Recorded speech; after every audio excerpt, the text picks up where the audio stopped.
Hello, in this video I'm gonna show you how you can enable and set up the mobile hotspot on Samsung Galaxy M55 5G. The first thing that we need to do is go to the settings. In the settings we want to go to connections, and over here we have mobile hotspot and tethering.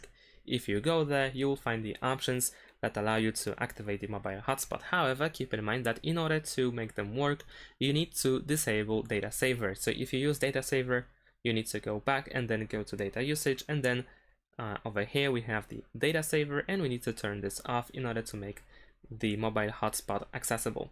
Now let's go back to the hotspot options, and over here we need to tap on the slider on the right side in order to turn on the mobile hotspot. You will be asked to turn off Wi-Fi when you have hotspot enabled, so let's turn this off.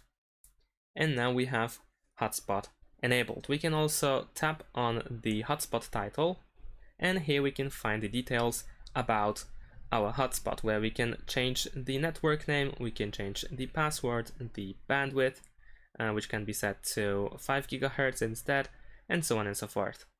And that's it. Thanks for watching, leave a like and subscribe to my channel, and see you in my next videos. Bye.